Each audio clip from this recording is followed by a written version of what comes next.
Hola, ¿qué tal? Bienvenidos a La Voz del 21. Yo soy Isaac Vázquez y en esta ocasión tenemos como invitado a Juan Fernando Correa, que es empresario, columnista de Perú 21 y también presidente del CAE Ejecutivos y que ha estado presente en el CAE Universitario edición 2023. Bienvenido al programa. Gusto saludarte, Isaac, y un gusto estar presente en tu programa. Gracias por estar con nosotros. Me gustaría comenzar hablando un poco de las primeras fechas del CAE Universitario, ¿no? Bueno, de este CAE Universitario. Usted ha participado, de hecho, en la primera fecha. ¿Y cómo es que ha sentido la recepción? ¿Cómo es que usted ha sentido a los cadeístas, a los jóvenes cadeístas que han participado en esta edición? Muy bien, la verdad es que los he sentido muy motivados, muy activos, conectados, concentrados en las exposiciones que hubo ayer en la tarde que yo estuve.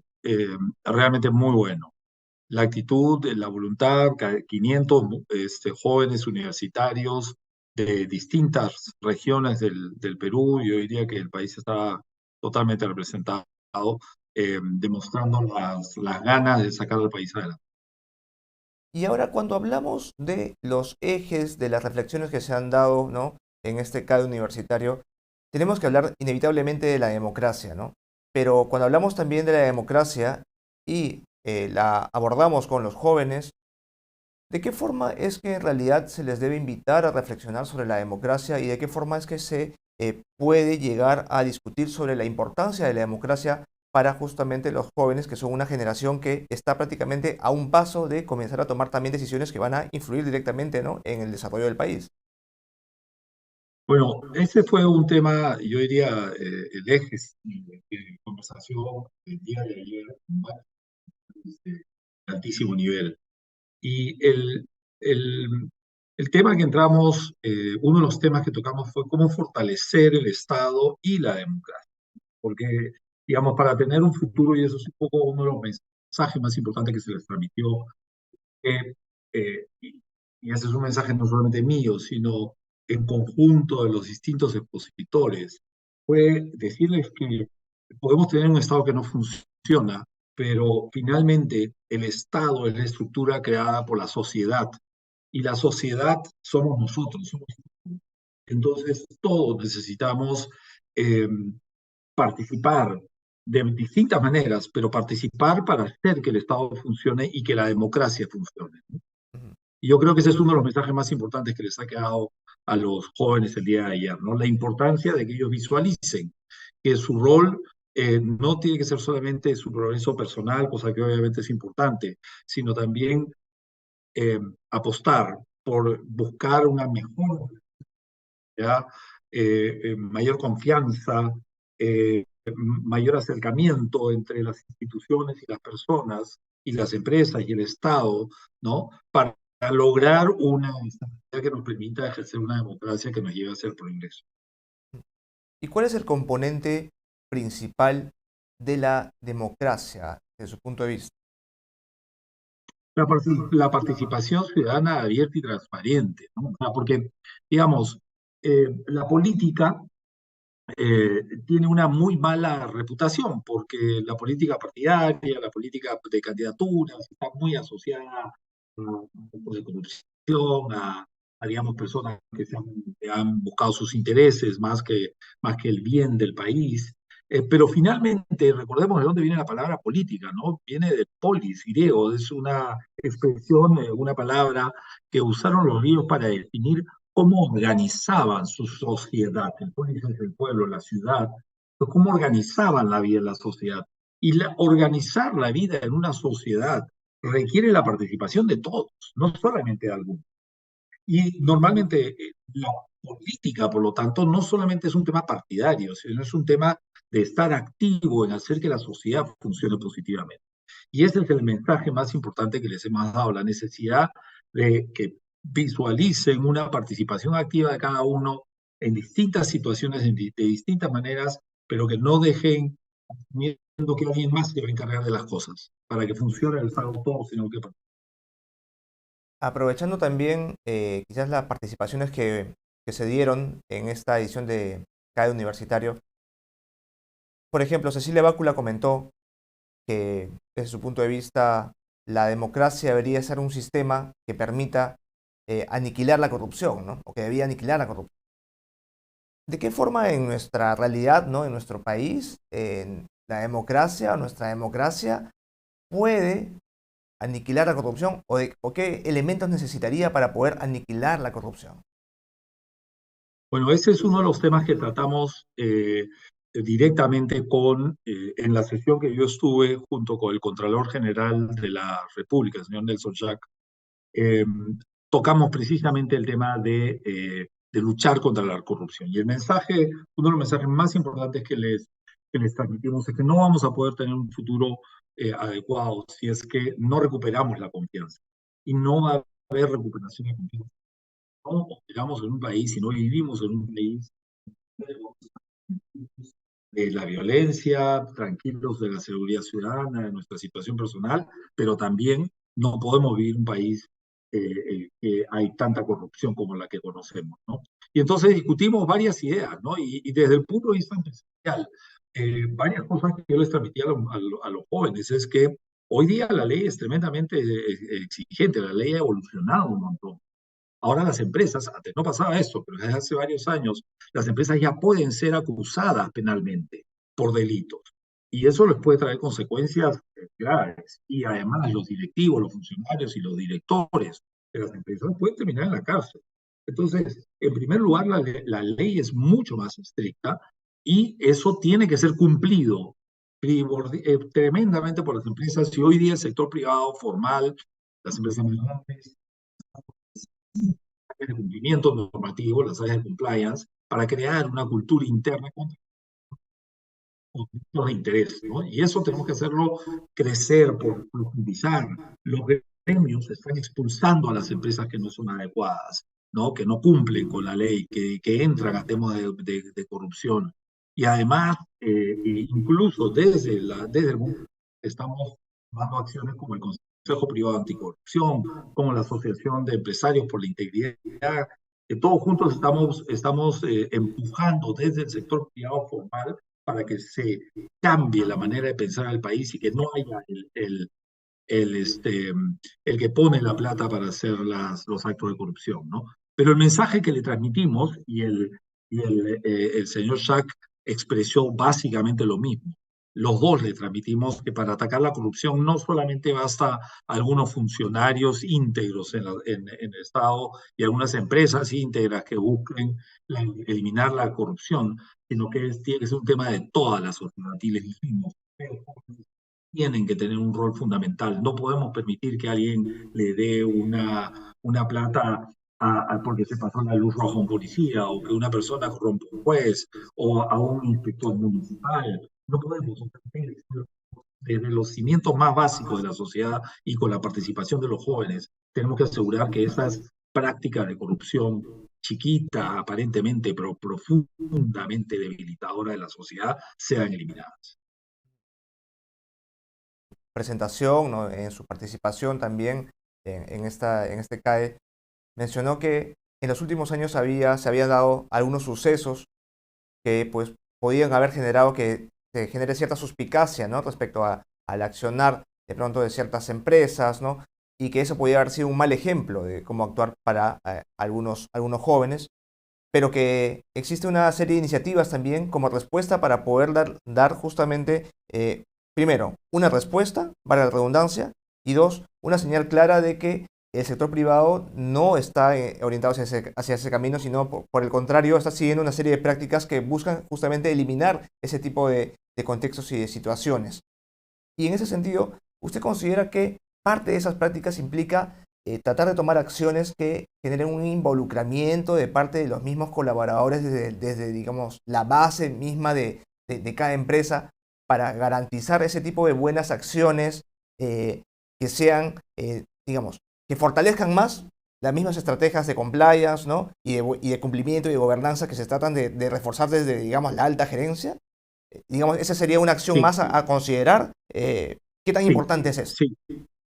No, es fundamental. Es fundamental porque no solamente se trata de tener un abogado que se fije que todas las acciones sean legales, etcétera, también tiene que haber una creación de una cultura interna. Y las áreas de compliance en general están trabajando en que esta cultura se genere a través de capacitación, seguimiento y además hay un paso muy importante que estamos haciendo de Empresarios por la Integridad, que es la certificación de que la empresa está cumpliendo con los estándares internacionales de una empresa que tiene sólidos elementos de cumplimiento.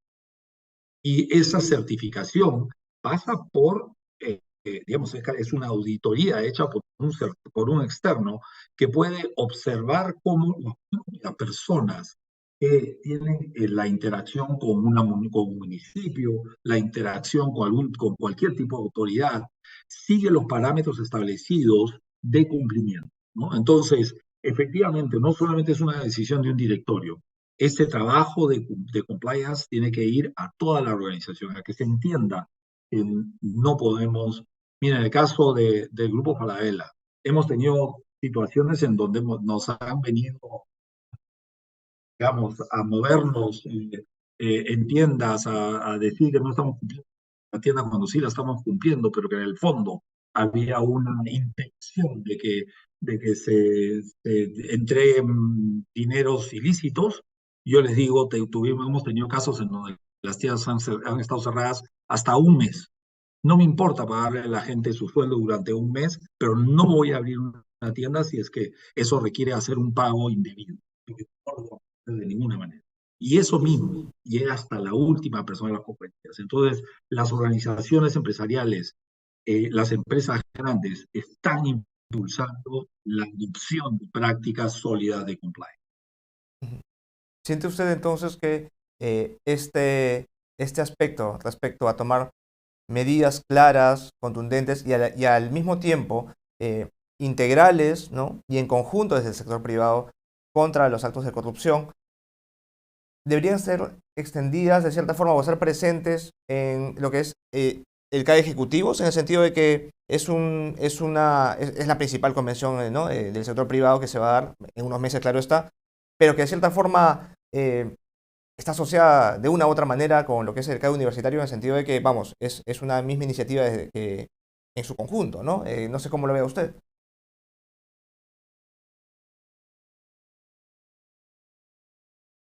Perdí No me escuchó muy bien. el audio. Sí, le decía de pronto de qué forma estos puntos abordados sobre ir contra la corrupción, ¿no? Podían abordarse formalmente o parcialmente, mejor dicho, parcialmente o de una manera bastante explícita en cada ejecutivos, en el sentido de que esto pues, puede permitir que se dé una continuidad, ¿no? Y que tenga un protagonismo también presente en las empresas, o quizás de por sí ya lo está en las empresas, como usted mismo lo dice, y de pronto simplemente es un tema de que las mismas empresas y los mismos, digamos, líderes empresariales expongan lo que viene sucediendo desde, digamos, cada empresa, cada compañía. No sé cuál es la mirada que usted tiene al respecto. Bueno, tú sabes que el proceso de formación del cada ejecutivo es un proceso de meses en donde se presentan distintos temas que se van a discutir y ese es un tema central. Todavía no está definida, digamos, toda la agenda y todo el detalle de todos los temas que se van a cubrir, pero no cabe duda que o sea, los eventos de Odebrecht, del Club de la Construcción, son situaciones que le han puesto una mochila gigante al sector privado, porque lo ha puesto como en medio de la película, ¿no? Como el generador digamos, la mayoría de los peruanos visualiza al sector privado, a la gran empresa, como abusiva, como indolente, que no importa a las personas, y como además que se colude con el Estado a través de la corrupción para obtener ventajas, ¿no? Y esa es mucha de la creencia que hay en la sociedad y que tenemos que eliminar, porque eso sí, efectivamente han habido los Odebrecht, han habido otras empresas de ese tipo que tienen que terminar fuera del país y tienen que terminar totalmente castigadas. No podemos tolerar empresas que operen de esa manera. Simplemente no lo podemos tolerar. El sector privado tiene que expulsar a todas esas organizaciones. Y casos que continuamos viendo, como por ejemplo, y voy a entrar a poner nombre y apellido, como el famoso caso que estamos viendo de Sada Goray, esa no es una empresaria. Esa persona no la calificamos nosotros como empresaria. Esa será otra cosa, pero eso es una corrupta que quiere aprovecharse del Estado. Una persona que se comporta de esa manera tiene que ser expulsada totalmente del sistema empresarial y no ser considerada jamás como una empresaria. Eso no es una empresaria. Eso es una oportunista corrupta que no debe simplemente operar y nadie de esa naturaleza que se llame empresario. Se llamen otra cosa, pero no empresario. Empresario es Considera alguien que usted, busca el largo ajá. plazo, la construcción de una organización que dure en el tiempo, que perdure, que exista 100, 150 años, 200 años, pero no simplemente que saque provecho en el corto plazo. Ahora, hablando justamente un poco de la corrupción, de la confianza también, ¿cómo ve usted las expectativas empresariales para el segundo semestre de este año? Ya ha habido, digamos, algún adelanto de parte del BCR, ¿no? Siempre se están actualizando, digamos, las estimaciones de parte de los analistas, pero usted como empresario, ¿cómo es que observa en general el panorama aquí en el país? Bueno, efectivamente hay una situación delicada, ¿no? Porque estamos viendo un deterioro del crecimiento de la economía. El primer trimestre hemos estado con un pequeño decrecimiento, pero hace mucho tiempo que no teníamos eso. En realidad, solamente por la pandemia lo hemos tenido en los últimos 20 años. Este, y esa situación de directamente de la mano de una caída del 12% en la inversión privada. Y entonces, tanto la situación externa global está generando una incertidumbre que genera una situación que preocupa. Preocupa porque, y esto también le comentamos ayer a los jóvenes, ¿no?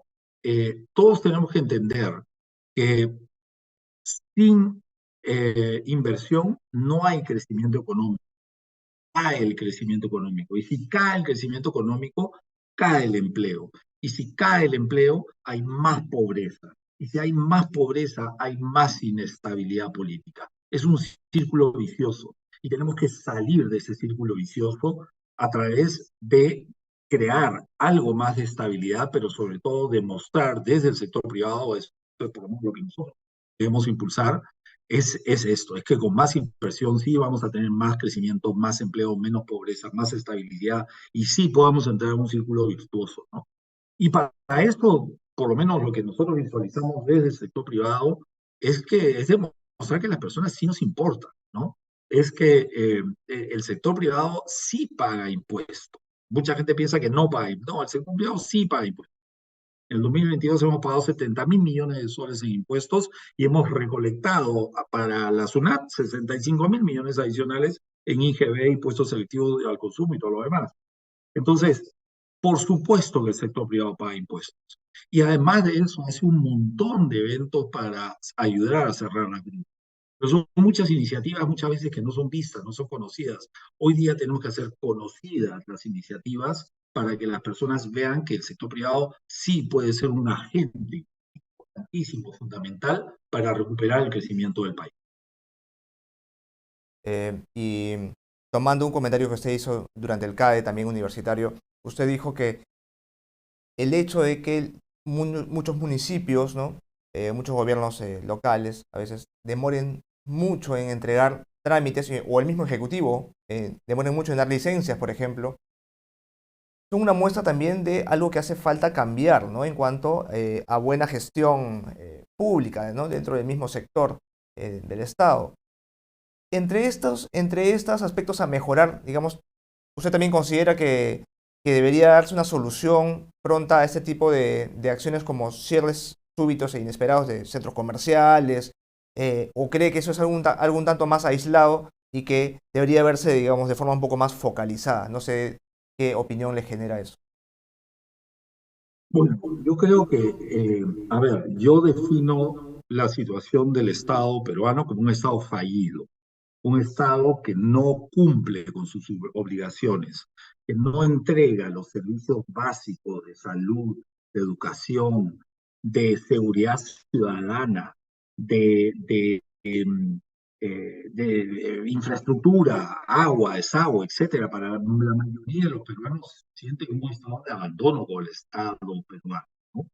Se ve indolente, como les digo, ¿no? Es la gente haciendo cola en en los hospitales, horas, a veces de las 3 de la mañana para que eso es terrible, ¿no? O situaciones como muchas drogas aprobadas por las instituciones en Estados Unidos, drogas me refiero a medicinas, aprobadas por el FDA en Estados Unidos o la institución de aprobación de medicinas en Europa, y que acá de repente se demoran 2 o 3 o 4 o 5 años en que sean aprobadas porque sabe Dios qué otros incentivos pueden haber para que no las aprueben y la gente se muere en el camino con soluciones. Esas cosas realmente hacen que tenemos que pensar en realmente rediseñar completamente el Estado. No puede ser todos los primeros semestres, cada vez que comienzan unas nuevas autoridades regionales y municipales, la economía cae. ¿Por qué? Porque entra el nuevo alcalde y entra con su equipo de amigos y conocidos y asesores, y la mayoría de ellos no tienen idea de qué se trata de ser un municipio, entonces pasan 6 meses, como además no hay reelección, entonces todos los distritos comienzan con autoridades nuevas y pliquitipín, comienzan de cero a aprender qué cosa es lo que tienen que hacer. ¿Quién se perjudica? El ciudadano. Eso es lo que todos tenemos que entender. Este Estado perjudica al ciudadano, no lo ayuda, no lo ayuda. Entonces, el Estado peruano tiene que ser rediseñado de manera enorme en muchísimos aspectos. No es unas cosas aisladas o ahí, sino realmente tenemos que repensar. Porque además, Isaac, yo lo que veo es, hay un, hay, los buenos funcionarios públicos tienen miedo porque son atacados o son cuestionados o viene también la Contraloría a preguntar las cosas y entonces no se mueven a velocidad. Porque si se mueven rápido dicen, ay, ¿quién te está a ti influenciando para que hagas las cosas rápido? ¿No? Y si se demoran, uy, ¿quién te está influenciando para que te hagas las cosas lentas? Entonces, tenemos la falta de confianza, es un tema en el país. Pero con las reglas de funcionamiento que tenemos, tampoco vamos a poder levantar la confianza de todos los peruanos. Entonces, sí, necesitamos una actitud distinta de la sociedad para que para recuperar la confianza y para hacer que este Estado peruano funcione de una manera distinta. Los cambios tienen que ser en muchos aspectos.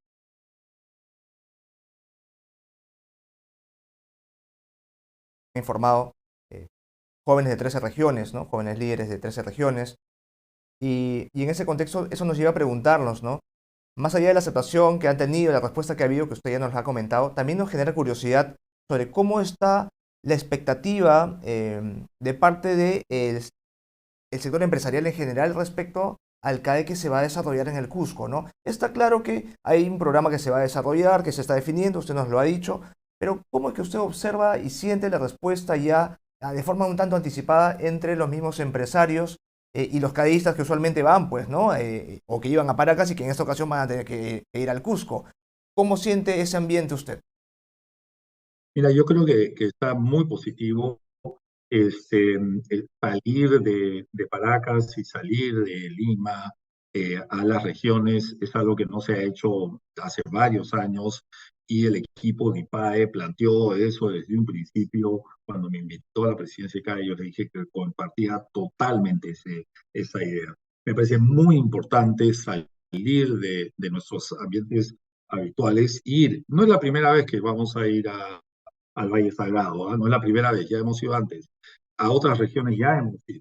Pero nos parece, y me parece a mí personalmente, en este momento digamos, donde hay tanta desconfianza, mostrar que los empresarios salimos de nuestros entornos tradicionales y vamos a una región que la ha pasado muy mal en los últimos años producto de la pandemia y luego de toda la situación de inseguridad y de, digamos, protestas, ¿no?